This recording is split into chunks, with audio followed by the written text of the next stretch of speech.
देखो यार, अगर तुम लोग ब्रायन डेनियल्सन के फैन हो तो ये वीडियो तुम्हारे लिए होने वाली है, क्योंकि गाइज कल फॉरबिडन डोर पर ब्रायन के ओकाडा को बीट करने के बाद अब ब्रायन डेनियल्सन को बहुत बड़ी इंजरी हो चुकी है।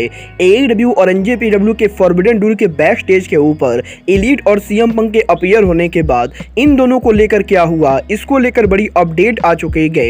एईडब्ल्यू के फॉरबिडन डोर पेपर व्यू के लाइव जाने के बाद फॉरबिडन डोर ने टिकट सेल से नया रिकॉर्ड बना दिया है। में पंक और कोजिमा के ड्रीम मैच के बाद सीएम पंक ने फाइनली कोजिमा को लेकर बात की गई।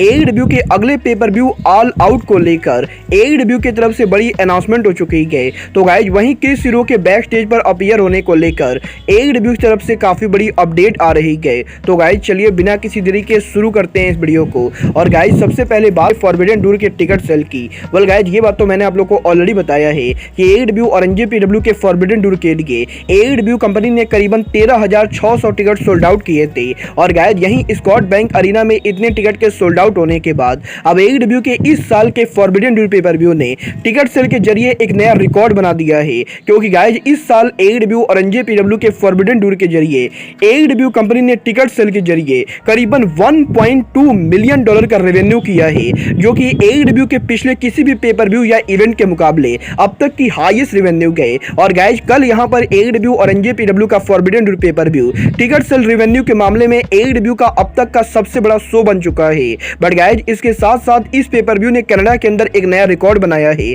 जहां पर कनाडा के अंदर रेसलमेनिया के अलावा ना तो डब्ल्यूडब्ल्यूई के किसी इवेंट ने और ना ही दुनिया के और किसी भी रेसलिंग इवेंट ने एक इवेंट के जरिए इतना ज्यादा रेवेन्यू जनरेट किया है। और गाइज आर्गुएबली इस साल का फॉरबिडन डोर पेपर व्यू एक बहुत ही बड़ा ब्लॉकबस्टर पेपर व्यू रहा है। वेल गाइज ये तो बात हुई टिकट सेल की। बट गाइज जहां तक बात रही फॉरबिडन, गाइज कल यहां पर फॉरबिडन डोर के मेन इवेंट के ऊपर ब्रायन डेनियल्सन और ओकाडा के ब्लॉकबस्टर मैच के बाद अब ब्रायन डेनियल्सन के इंजरी को लेकर बड़ी अपडेट आ रही है। जहां पर कल यहां पर पेपर व्यू के ओवर होने के बाद ब्रायन डेनियल्सन ने मीडिया स्क्रम के अंदर इस चीज को कंफर्म किया है कि मैच के दौरान ब्रायन डेनियल्सन को फ्रैक्चर आर्म इंजरी हो गई है। और गाइज मैच के ओवर होने के 10 मिनट पहले ही ब्रायन डेनियल्सन को फ्रैक्चर आर्म इंजरी हो गई थी। बट गाइज इसके बाद भी मैच को कंटिन्यू किया था। बट गाइज अब जबकि ब्रायन को ये इंजरी हो चुकी है, तो गाइज आने वाले 8 से 9 हफ्तों तक एईडब्ल्यू के अंदर ब्रायन हमें एक्शन में देखने को नहीं मिलेंगे। और गाइज पॉसिबली आने वाले 2.5 से 3 महीनों तक एईडब्ल्यू में ब्रायन डेनियल्सन रेसल नहीं करने वाले गए।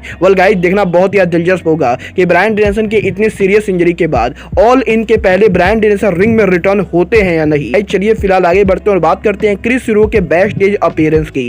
वेल गाइज ये बात तो मैंने आप लोग को ऑलरेडी बताया है कि एक हफ्ते पहले एईडब्ल्यू डायनामाइट और कोलिजन के बैक स्टेज के ऊपर डब्ल्यूडब्ल्यूई के फॉर्मर सुपरस्टार कैसिस ओनो एके क्रिस हीरो एईडब्ल्यू के बैक स्टेज पर अपीयर हुए थे। और गाइज यहीं अभी सबसे फॉरबिडन डोर के बैक स्टेज के ऊपर भी एईडब्ल्यू कंपनी ने क्रिस हीरो को यूज किया था, जहां पर एनजेपीडब्ल्यू के लीड कमेंटेटर क्रिस शॉल्टन ने क्रिस हीरो के साथ उनके पिक्चर को सोशल मीडिया पर पोस्ट किया है। और गाइज यहीं क्रिस शॉल्टन के इस पिक्चर को पोस्ट करने के बाद क्रिस हीरो ने भी इस चीज को कंफर्म किया है कि वो फॉरबिडन डोर के बैक स्टेज के ऊपर एईडब्ल्यू के कोच के तौर पर काम कर रहे थे। और गाइज आने वाले एईडब्ल्यू के डायनामाइट और कोलिजन के ऊपर भी क्रिस हीरो एईडब्ल्यू में प्रोड्यूसर और कोच का काम करने वाले गए। वेल गाइज देखना बहुत ही दिलचस्प होने वाला है कि खान के लगातार क्रिस हीरो को यूज करने के बाद टोनी खान क्रिस हीरो को एईडब्ल्यू में साइन करते हैं या नहीं।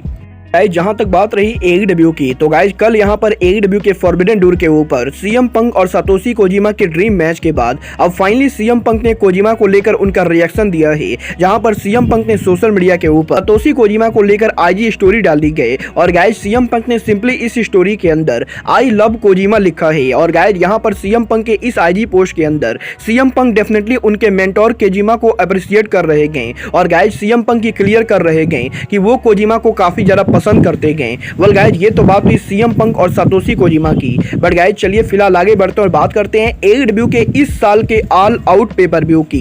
वेल गाइज वैसे तो मैंने आप लोग को ऑलरेडी ये बात कही है कि एईडब्ल्यू के इस साल का ऑल आउट एईडब्ल्यू के और व्यू के जस्ट बाद होने वाला है। बट गाइज यहीं फाइनली अब एईडब्ल्यू की तरफ से इस साल के ऑल आउट पेपर व्यू को लेकर बड़ी अनाउंसमेंट हो चुकी है, जहां पर एईडब्ल्यू कंपनी ने फाइनली ये कंफर्म कर दिया है कि इस साल का एईडब्ल्यू का All Out pay per view AEW all In के बाद होने वाला है। और गाइस 3 सितंबर वो डेट होने वाला है जब AEW कंपनी इस साल उनका ऑल आउट पेपर व्यू करेगी। और गाइस यहाँ पर ना कि AEW का All Out pay per view AEW के ऑल इन पेपर व्यू के जस्ट बाद होने वाला है, बल्कि इस साल AEW के ऑल आउट पेपर व्यू एक बार फिर से शिकागो के अंदर जा रहा है। और गाइस 3 सितंबर को यूनाइटेड सेंटर के अंदर AEW कंपनी उनके ऑल आउट को करेगी। बट गाइस 30 सितंबर को ऑल आउट से पहले AEW कंपनी शिकागो के अंदर उनके डायनामाइट और कोलिजन को भी करने वाली गए। और गाइस 27 अगस्त को यूके में वेम्बले स्टेडियम में ऑल इन के बाद AEW company back to back Dynamite, Collision और AEW का ऑल आउट पेपर व्यू इन सभी सोच को शिकागो अरीना में करेगी। वेल गाइस देखना बहुत ही दिलचस्प होगा कि AEW के शिकागो में इतने बड़े सोच के लगातार अनाउंस होने के बाद ये सभी सोच सोल्ड आउट होते हैं या नहीं। बट गाइस चलिए फिलहाल आगे बढ़ते और बात करते हैं AEW के फॉरबिडन टूर के ऊपर एलीट और CM पंक के बैक स्टेज अपीयरेंस की।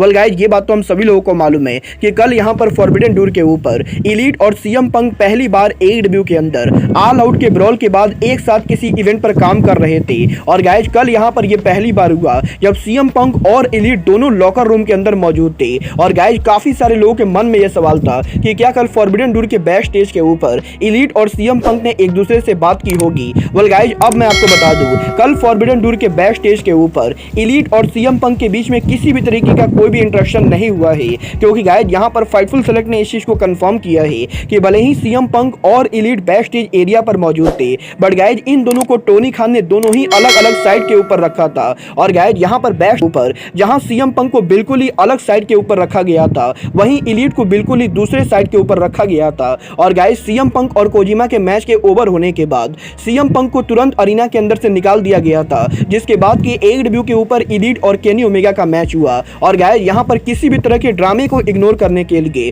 टोनी खान ने कल बैक स्टेज पर काफी तगड़ी व्यवस्था की थी, जहां पर टोनी खान ने यह मेक श्योर किया कि CM पंक और एलीट आमने सामने ना आए। और गाइस इसीलिए इन दोनों को स्कॉट बैंक अरीना के अंदर बिल्कुल ही अपोजिट साइड के लॉकर रूम के अंदर रखा गया था। वेल गाइस देखना बहुत ही दिलचस्प होगा कि टोनी खान एलीट और CM पंक के कन्वर्जेशन को कब तक इग्नोर करते गए, क्योंकि गाइस एक ना एक दिन तो इन दोनों को बात करना ही पड़ेगा। और गाइस एक ना एक दिन टोनी खान को इस पूरे मामले को ओवर करना ही पड़ेगा। वेल गाइस आपको क्या लगता है AEW के अंदर फ्यूचर में एलीट और CM पंक कभी भी साथ काम करेंगे या नहीं? आप लोग मुझे कमेंट करके बताइए। बट गाइस अब आज के इस वीडियो में बस इतना ही। मैं मिलता हूं आपसे अपने अगले वीडियो में। बट गाइस तब तक के लिए goodbye, good night and bang.